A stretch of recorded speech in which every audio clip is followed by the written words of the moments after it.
joy, which is also pity, I believe. My Pali is not at all where it could be.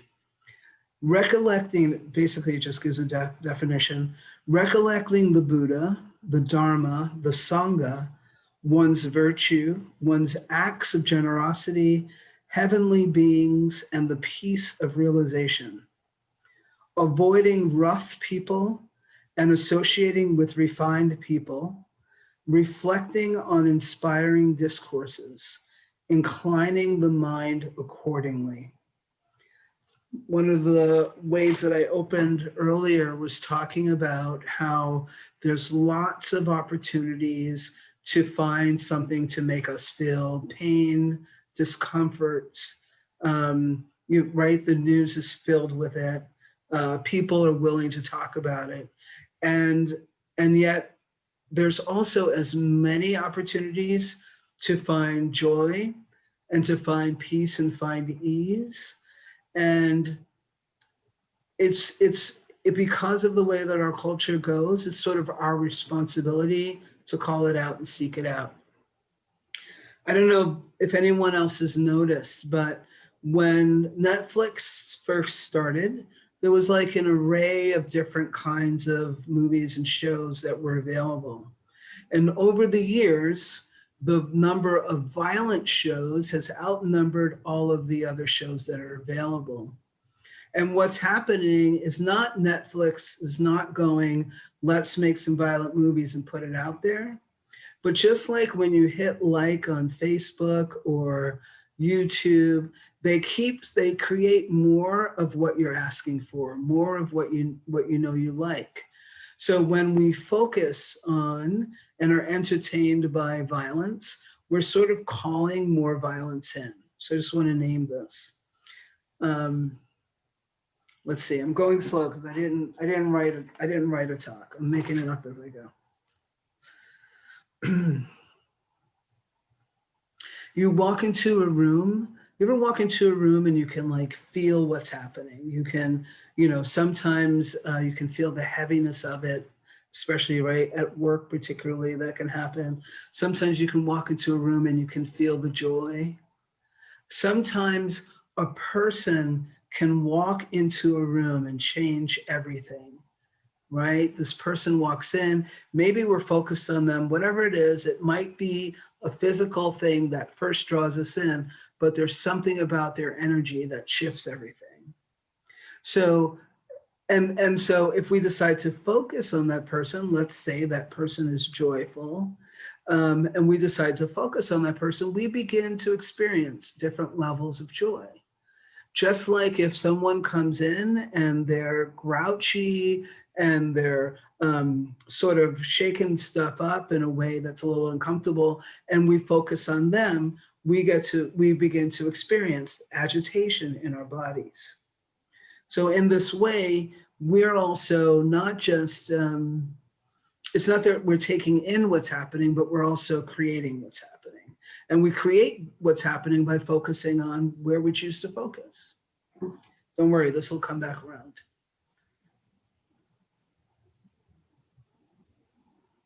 So I talked about when I came on, I've been in like a really bad depression. I'm not going to get into all the details about it. I'm not out of it. And I feel like it's my responsibility when I have a moment of clarity to choose to take that opportunity, to choose to look at something good, to do something good. And good for me means like I like to go out and take photos of the flowers, take photos of the trees. But what I want to do is I want to nourish that opening, that desire for joy, that opportunity, and then I can go back and hibernate and do the healing that I need to do. Does that make sense? There is something, let's see what else I want to focus on. The other thing about me is like I'm a positive leaning person, and it's been kind of challenging this last year, but usually I see the good in people. That's how I am. That's just the way I roll. And so, and that's of course been harmful at times, but I've even overcome that that kind of harm by knowing that nothing that anybody else does is about me, right? So I understand that it's about them. I don't take things personally, but I know that it matters if you're someone who's joy leaning, but I also know that we all could lean a little bit more towards looking for the good. It's not going to show up on the news. It's not going to show up in, in all these spaces unnecessarily on social media, where literally I stopped using Facebook because it's like you're up, you're down, you're up, you're down, you're up, you're down, right? So paying attention to that. I think I mentioned wise view earlier. So that's part of the, wise view. It's not just about what we're seeing and being able to see it clearly, but it's also about choosing what we want to see. It doesn't mean we turn our backs on things, right? So I'm very much into, I support activists, and I'm an activist in some ways. So I'm very aware, I'm open to having conversations about the difficulties in the world. And that's not all that's happening. If I want to create a world that's loving and compassionate and kind, I've got to spend time being loving and compassionate and kind. And ideally, I want to spend a little bit of time getting a little bit of information over here and a lot more time spending learning how to do those practices over there. Everything that no, that's not where I want to go. The world is a reflection of us. Where you see suffering, we're experiencing suffering. Where we're feeling pain, we see pain. The more we do our work, the more we do our healing, the world, that's also reflected in the world. So let's see how that's showing up. In the 1940s and 50s, for example, some of you are like, when was that? You couldn't walk around and hold hands with your partner anywhere, not in this country. You couldn't walk around and be non-binary without getting attacked, which is still happening, and it was at a different level. And today, we're in a place where, as LGBTQ people, we actually have some rights on the books. We're still working for more rights, but it was all the work that happened before that. It was the visions that happened that saw us free, that the visions that saw us gaining those rights, and then the actions that follows. Like, that's where some of the wise view and perspective comes in. It's like, are you taking time out to dream? What do you see for the future? What do you see for yourself for the future? All right. Some people grumble that roses have thorns, and I am grateful that thorns have roses. Our perspective is everything. There are people who have a perspective that if they do the particular work, or if they do, if they open to different views, that they can make a change happen. And those people are having a little bit of easier time making a change happen than those of us who might be living in doubt of what can happen. So in this way, how do we work with ourselves so we can even clear the lenses of delusion that say that we are not enough or we're not worthy, so that we can do the work that that's more inclusive and honors us? We don't do gratitude practice in order to turn away or ignore suffering. We do gratitude practice because we're grateful. We do gratitude practice because no matter what's going on for us, and earlier I was thinking about, I'm still discovering who my ancestors are, but I'm, based on what I've learning so far, they may have been enslaved. And I'm thinking about them creating songs and singing in the fields. And their gratitudes, whatever that might have shown up for them, that kept them going. So you don't practice it so that you get to ignore, but there's a way that it helps keep us sustainable so that we can work on the change and see the change as it comes. Does that make sense to people? And I know this language can be really hard if we're someone who has a more difficult time seeing, understanding how they think and how they feel can impact their experience. So the invitation is to give it a try. And you may have heard it before, but you're going to hear it again, and maybe you'll hear something else that works for you. This poem was written by a monk named Roger Keyes. He passed away in 2020. He practiced in Japan, and he wrote a poem called Hakusai Says. And Hakusai is the creator of a great wave that's sort of known throughout the world. I don't think, unfortunately, I can't show it to you right now, but maybe another time. So let me get back to the poem.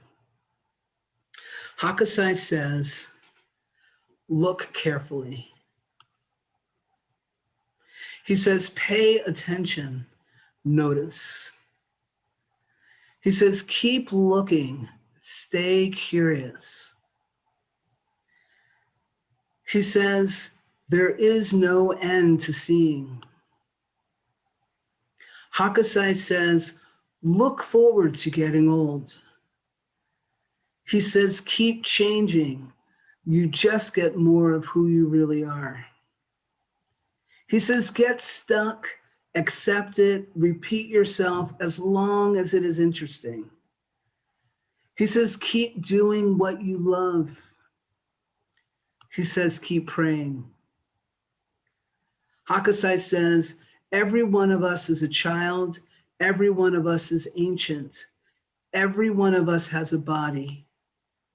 He says, every one of us is frightened. Everyone, he says, every one of us has to find a way to live with fear. He says, everything is alive. Shells, buildings, people, fish, trees, wood is alive. Water is alive. Everything has its own life. Everything lives inside us. He says, live with the world inside you. Hakusai says, it doesn't matter if you draw or write books. It doesn't matter if you saw wood or catch fish. It doesn't matter if you sit at home and stare at the ants on your veranda or the shadows of the trees and grasses in your garden. It matters that you care. It matters that you feel. It matters that you notice. It matters that life lives through you. Contentment is life living through you. Joy is life living through you. Satisfaction and strength is life living through you. He says, don't be afraid. Don't be afraid. Love, feel, let life take you by the hand. Let life live through you. And I'll add that in that experience, allowing the joy to come in, allowing the moments of peace, really being with them, breathe with them, expand with them as they come and flow, as they flow and go. And that's all somebody wrote. So taking a breath, just putting everything down for a moment, right? We go in, we come out, we come out, we go in. Just coming into yourself. Thich Nhat Hanh says, we're already perfect. Each of us is perfect. He's so right. You are perfect. We just could use a little improvement, but we're perfect just the way we are. everything you said and didn't say was absolutely perfect. Can leave behind any woulda, coulda, shouldas. Again, giving thanks to those who helped make this space possible, the holders of the space, the community that's here, community that was here, just allowing for that. And we once again give thanks to the Buddha and the middle path, which allows for music. We give thanks for the Buddha, the Dharma, and the Sangha.